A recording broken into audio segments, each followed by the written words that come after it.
Being the cheap bastard that I am, as well as being the higher side of middle age, I found myself wondering how cheap you could get into a nice classic two-seater sports car. So I went and bought this. What we have there is a 1976 MGB.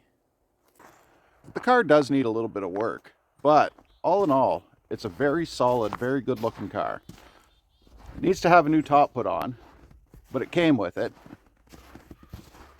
And it needs a little bit of body work and a few trim pieces.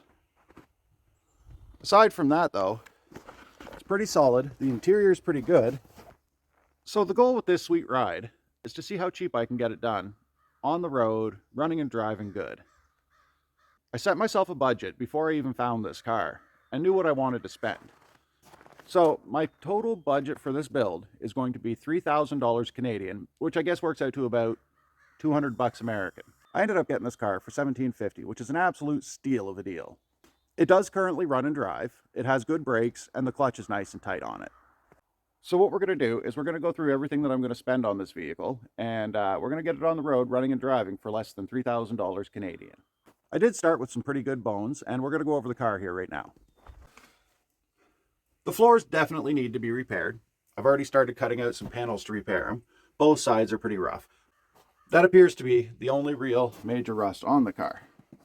The door panels look great, and everything else looks just fine. The top is complete garbage. It needs to be replaced. But I was fortunate enough that it came with a brand new top. So under the hood we have this tiny little 1.8 liter 4-cylinder motor. Everything looks like it's super easy to get to. There's a ton of room under there to work on everything, so it should be pretty easy.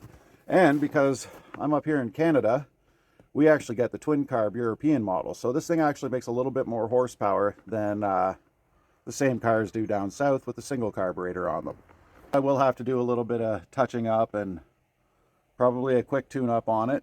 Maybe change out some lines. But all in all, it looks pretty good. It looks like it's pretty easy to work on. And we'll be firing it up probably in the next video. First part of our budget fix though is going to be getting those floors taken care of so we can get an interior in this thing. Now, like I had said before, I'm trying to go as cheap as possible with this, and I do have a lot of junk laying around, including an old pickup truck over there that is going to eventually go to the scrapyard once I strip it down the rest of the way and use all the parts for that pickup truck. I've cut out a little bit of patchwork. The problem with doing floor work is a lot of times it's corrugated metal to add a little bit of rigidity and strength to it. So I can't just cut a chunk out of a hood and throw it into the floor because it's just not going to have the same structure. Going down the road, you might even get some noise and some flapping out of it. What I did is I started cutting chunks of steel out of the box of the truck. Now, it's good solid steel. It's a little bit beat up, but it's going into a floor, and as long as it's solid, that's all that matters.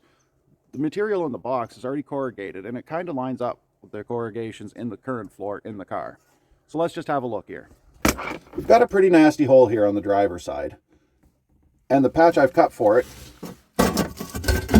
is right here. So what we'll do is we'll get that cut out, and we're going to set that down in there. But that'll be in a different video. We'll show how all that's done. But there's a patch that we're going with. Patch cost me $0. The only thing I'll have into it is some welding wire and some grinder discs. I'm going to cut out all the rot and replace it with solid steel. Everything will get cleaned up, painted, sound deadening, carpet, the whole nine. So that's it for this video. We're going to have another one coming real soon because I'm not slacking on this project. I want it done, and I want it done before the real nice weather hits so that I can actually enjoy this car for the summer. I would imagine there will probably be another video within the next week or so. Thanks for watching. We'll see you next time.